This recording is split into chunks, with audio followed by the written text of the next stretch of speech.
Okay, so I killed the audio on this session because by the time I got to the end of it, I became very much aware that it was an absolute horror story. It just went on and on and on in the house's favour, and unusually for me, I didn't back out, sort of like reset the simulation or any of the things that are the sensible things to do when you get into real trouble. Because what I felt was a sensible thing to try instead, I mean, a different sensible thing to try, was to demonstrate to you folks out there, the four or five of you who are sticking with me through thick and thin through all of this, that no matter what the house throws at you, if you stick with the strategy, if you stick with pattern betting, if you have a ton of money behind you, you can beat terrible odds. And the biggest problem that I have with the guys who've got all these sort of like what do they call it, IRL gambling channels on YouTube, is that they all bet as if they mean to lose. They throw away hundreds or thousands of dollars in situations where, because they're not relating the depth of the hole they're in to the size of the bets that they're pushing out onto the table, they just get into deeper and deeper and deeper trouble. And of course, it's true that once in a while they will push out one of their trademark kind of Hail Mary or shit or bust or go for it crazy bets, and they will win. You'll see that from time to time. And this, I think, is what the essence of these channels is. It's to reel people into casinos by showing them that you can get really lucky, and what used to be a little bit of money, the money that you took to the table, can hugely increase into something that's worth taking home. And of course, what they don't mention to you is that the casinos count on you, the gambler, to get greedy, basically, to decide when you've made a couple of thousand that, oh, well, that was pretty easy. I'm going to try for a couple more thousand. And then after that, oh boy, this is fantastic. I'm going to keep going. And then eventually what you'll do is you'll lose all your winnings and then some. You'll, plus whatever it was that you took to the table in the first place. And they encourage you to be dumb like this by, you know, throwing all kinds of fireworks and smoke and mirrors and distractions and attractions and whatever you want to call them, throwing all this stuff at you along with so-called free cocktails, so that your senses will gradually leave you and you'll stop thinking about what you're doing and just sort of like get into the crazy gambler mode that they really depend on you to fall prey to, if you like. Um, I know that I come across in these in these demos as being lectury and sort of maybe well, I hope not bitter and twisted, but I'm not bitter and twisted. What I am is frustrated by the fact that so many people go into these games, go into casinos, and sit down without properly understanding what the odds are against them, and most of all, without taking into the fight enough ammunition to get them through the hard times so that they come out the other side with a profit. And this particular session, if you stick with me through it, you will see that the house advantage at the end of it was well over 18%, which is about 20 times what you would normally expect to encounter in a session of blackjack. And I stuck with it because as it got worse and worse, I thought, there's a lesson in here. If I can demonstrate that you can come out of this a winner, in spite of losing. I mean, I think the way that it ended up was 52 winning bets and 75 losers, which is just awful. I mean, it's really, really bad.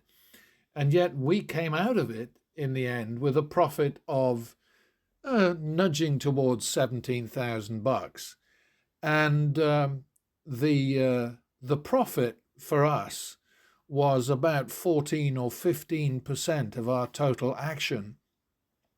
Whereas if I'd bet randomly the way that the casinos want all of us to do, if I'd done that, if I'd behaved myself, if I had followed the playbook, the script that the casinos write for all gamblers, because they know us inside out. They know everybody inside out and upside down better than we know ourselves, at least when it comes to gambling. And so, you watch these sessions like Vegas Matt and Mr. Handpay and Brandon O'Brien and Bobby Rivas and I try not to think about the real Looney Tunes like Dana White and Steve Will Do It, Steve De Leonardis, I think his name is, and Cody Burnett from Toronto. You watch these guys, and they are maniacs. And it's kind of interesting to listen to Vegas Matt when he does one of his many, many, many interview sessions with podcasts and all the rest of it. And I don't really understand what that's all about. But the way he talks about the Dana Whites and the Steve Will Do It's and blah, blah, blah is with near reverence. And he must know, because he's a smart guy, that none of these people are winners. None of them. I mean, all the flash and pizzazz and God knows what that they throw at us on the internet via YouTube is bullshit. you know, I mean, I've tracked Mr. Handpay since mid-March, and he's showing a handsome profit. But I do not believe that he's actually making money. And in one recent interview, I mean, because Vegas Matt, for all the problems that I have with what he's doing, is he's at least the most transparent of all of the people who are doing this on YouTube. Because in one of his interviews that I just watched, he and EJ said, we make 70% of our revenue from Google, 15% from selling merchandise to our legions of fans. Well, he didn't actually use that expression, but anyway, that's what it is. It's merch, as they call it. And 15% comes to them from casino giveaways, sponsorships, bribes, lures, whatever. So let's go through that again. 70% comes from Google, 15% comes from merchandise profits, 15% comes from casino sponsorship or other kinds of assistance. And notice what's missing in that little rundown of their revenue. Nothing from gambling, nothing. So, that's the reality, and this is what we basically have to deal with. Anyway, enough for a minute.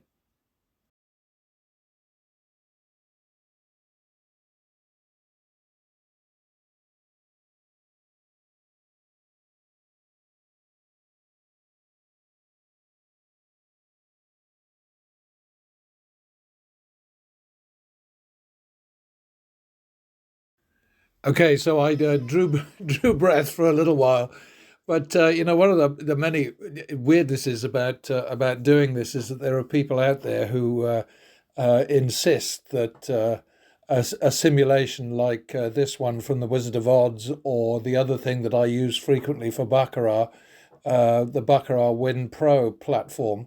They say neither of those is real. They don't mean anything. And the suggestion, the underlying kind of hint is always that I have somehow found a way to manipulate these sims to my own advantage, so that it looks like I've got a winning strategy when I really don't. And basically, it's just funny when people take that sort of attitude, because none of those people ever think to actually try these sims themselves. And if they did do that, if they sat down for an hour or two and played against these simulations using the half-assed, daft methods that they do all the time, and basically, that they will be random betting, they will be shit or busting, they will be Hail Marying, they'll be doing all of that nonsense, and they will get burned. And then I suppose they'll explain it by saying, yeah, but we don't know how to manipulate these simulations so that we get the results that we want. And I promise you that I have no connection whatsoever with the Wizard of Odds. I have no role in the development or the presentation or the look or anything about this particular simulation that he's put out for free on the internet, and I have to say I'm grateful for that. And I also, of course, have no connection with the millions of baccarat results, simulated baccarat results that he's also put out online over the years, and which, I've taken samples from them, and pattern betting has kicked ass. Not without risk, not without hazard, not without serious bloody hard work sometimes, but again and again and again, pattern betting beats the odds, beats bad stuff coming out of the shoe. It's how it is. And that's the reason why I persevered right through to the end of this session. And I'm thinking to myself, why am I doing this? why am I getting beaten up like this? And then, of course, frequently everything turns around, and that's the essence. That's what this is all about. If you bet randomly against random outcomes, you may have heard me say this before, you will get your ass kicked. But if you bet in such a way that you win more when you win than you lose when you lose, then you can overcome negative expectation and leave the table with a handsome profit. That's the name of the game as far as I'm concerned. The name of the game as far as Vegas Matt and his fellow creators on the gambling channel, the gambling channels, the message that he has is that losing is a blast. It's great fun. Look at this. I just bet 8,900 on baccarat to celebrate 890,000 subscribers on YouTube, and in the toilet, and big smile, and on he goes. And like I say, he has said in interviews, he makes no money from gambling. No money from gambling. He makes his money from Google, 70%, from merchandise, 15%, from handouts from casinos and support from casinos, another 15%. That's a great kind of honesty. He's telling the truth at least. And the other guys, they're not exactly lying. They're just, in my opinion, probably cherry picking and only showing us the good times. Well, not only the good times, but making sure that the good times outweigh the bad times and that a profit is seen. And that's what happened certainly with Mr. Handpaid, Jason, and with Brandon O'Brien. And I guess as long as everybody's happy to watch it, and as long as it's not illegal to cherry pick, to I don't know, just basically titivate results, then all power to them. If people are stupid enough to believe the nonsense that they put up, then I guess it's fair enough that that they profit from the stupidity of millions of people out there. Alexa, This is a stop. reminder. Drink water. In the same way that that the casinos profit from the stupidity and gullibility and This is a reminder. Alexa, Drink. shut the fuck up. Sorry. I guess I'm going to have to kill that. But this is really how it is. I mean, it is absolute rubbish to pretend that these games can be beaten if you bet randomly. It is dangerous nonsense. If you want to believe it, go right ahead. If you want to believe me, don't believe me until you've tested this strategy yourself and learned it inside out, learned to be confident in it, and then you can come back to me and say, hey, this doesn't work. But if you go into these games with the money that you need to beat the house, in other words, don't take a knife to a gunfight, or what was the other thing that I put up months ago? Don't take a taco to a burrito fight. Is it a taco?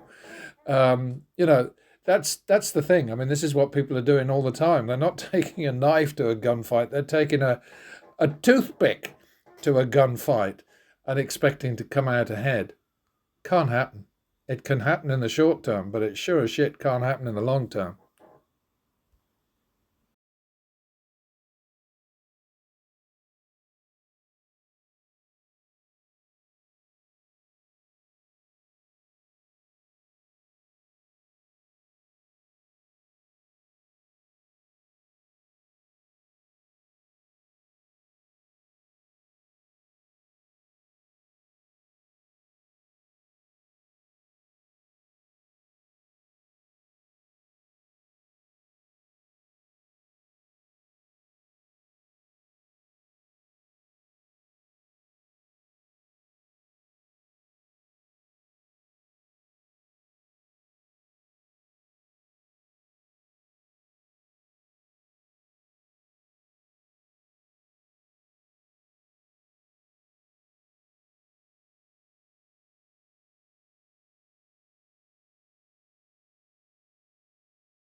Okay, so this is the bit of the worksheet, the spreadsheet that really matters, because it records the actual bets that you can track if if you're obsessed enough with the video, the demo that you've just seen.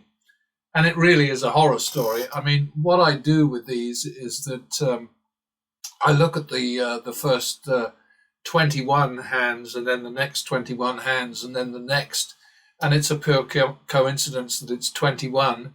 Although, of course, that is another name for the game of blackjack. But it just happens that the notebooks that I use, the reporters' notebooks that I use to record all this stuff, happen to have 21 lines from top to bottom. So I fill in a column and then take it from there. And here's what happens here. What we're looking at is this number here is the number of wins, the number of wins versus the number of losses. And there are 8 more losses than wins for a house edge of 38% right there. At the end of those 21 bets, we'd lost $625 out of total action of 10,725, and that wasn't nice at all. The next lot is down here, minus 11. So, I mean, the house is just still killing us. We lose another 12,213 for 41,000 in action, which is 41,000 in action, which is 30%. So, golden Bennett. And then comes turnaround, which is what all these little green horizontal lines are all about. They're telling us, okay, that's where we got out of the mire. And yes, we had to go to huge lengths to get out of trouble. But that is the essence of strategic, disciplined, careful, sensible, logical betting. And you don't see any of that with these guys on the net, on YouTube, who throw money around like it's going out of style. And of course, for them, it is, because they make so much from Google. It doesn't matter how much they lose at the tables, because they're going to get the money back at the end of the month in a check from Google, plus whatever else they can make. And as I've quoted in this video, in this demo before, Vegas Matt and EJ say that they make 70% of their revenue comes from Google, 15% comes from merchandise sales, profit from merchandise sales, and 15% comes from other sources, but basically casino sponsorships, gifts, freebies, whatever. So anyway, finally, in this section alone, we had 3 more wins than we had losses. And in this segment, we caught up with all our losses, and so we won 55% of our action. But that, of course, is distorted because that's only in this block of 21. Then we have another block here of 21, and we see again minus 7. The house is 7 bets ahead of us, but we still managed to scrape out a little bit of a profit. And these numbers only apply to the block that you see. Okay, so for the minus 7, it's from here to here. The 21 bets from here to here. And that's the story. This is reality. This is what you just saw me bet. And okay, if you want to say, oh, that's rubbish because this is a simulation, well, you can say that if you like. But I do honestly say to you, please give these things a whirl yourself. Bet the way you usually do against these simulations that I'm using, and then come back to me and say, these are rigged, these are crooked, they're not real. I mean, good God, this is a horror story, this particular block. And that's why I thought, okay, I'm going to carve it out and demonstrate what absolute crap we've just managed to survive. And we've come out at the end of it. I mean, yeah, we had to bet another 15 grand here. So our final profit is 16,850 down the bottom there. But the house advantage was 19% against us. It varies a little bit, and it only varies a little bit because of all these sort of like blackjacks, which pay back one, and naturals, which pay 1.5, and so on. So there's a little bit of kind of like discrepancy there. But 16,850 is what we won. It's 12.6% of our total action. And what we should have done is we should have lost. Oh, let me have a look. It's up here.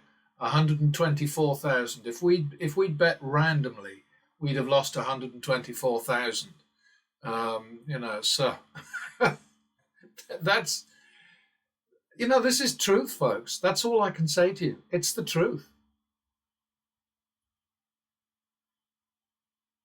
All right, so this is what a winning betting strategy looks like if you take the trouble to chart it, to graph it, and it's basically a story of winning back in fewer wins the amount that you lost in a greater number of losses. You've got to work to have an average winning bet overall, which is greater than the value of the average losing bet by an amount which completely obliterates the house advantage. And in the case of this particular session, our average win was $1,768, and our average loss was $941. So that's a difference of 88%. 188% is what the average win is compared to the average loss. And I'm really tired of people telling me it isn't possible to do that, because I'm doing it all the time in all these demos that I put up again and again and again and again. Particularly, it's particularly obvious in the Baccarat Win Pro sessions, because there I have the opportunity to show you the actual numbers and to do the sums and put them up. And so, if you doubt that, then just watch a few of those Baccarat sessions, and you'll see that not only is it possible to win more when you win than you lose when you lose, but you damn well have to do it. Otherwise, you're in deep shit. That's the essence. That's what this whole thing is about. And pattern betting itself can be very nicely illustrated. So I'll put that up next, with some charts that are relevant here. But just bear with me and learn the strategy, apply it to any kind of game that you like. I mean, take it to the casino if you're crazy enough to use that as a test place. But don't dismiss the whole thing as being insanity without giving it a fair go. That's all I'm suggesting. Yeah, I know there are a few folks out there who think that studying the numbers, learning the odds inside out, learning how to bet strategically, eliminating human error where possible. I mean, I make a lot of mistakes, but I do my best, I promise you. But eliminating choices, because, the worst thing that can happen to you in these games, of course, is that, when you're flying by the seat of your pants, you end up zigging when the shoe or the game zags, and you zag when it zigs, and you ping when it pongs, and you blah-de-blah. There's just a whole load of stupid little phrases, cliches that you can use if you like. But the top chart here just shows what happened to the house advantage. Started out at -1, which makes sense. Eventually went down to minus 21 bets ahead of us, and then we managed to get a little bit of a better kind of ride for a while. So we actually won 7 more than we lost, and then slump again, and then a little more of a slump, and then more of a slump, and then we come out of it, and then you can see what I'm talking about. And here, this is the essence, the real sort of the heart and soul, the beating heart of pattern betting, because what we're trying to do is, you can see here, this is 3 losses in a row, and then we come out hopefully in 2 successive wins, and then we get 4 losses. No, another 3 there, because this was obviously a wash there, and that's why you get a wide thing like that every so often, and the same applies up here. But what we're doing is we are going with the flow. That's why it's called pattern betting. And the thing has had various names over the years. The strategy hasn't changed, but I've just tried to make it more um, comprehensible to people. Because I mean, I started out calling it turnaround because to me the most important thing was turning around as quickly as possible.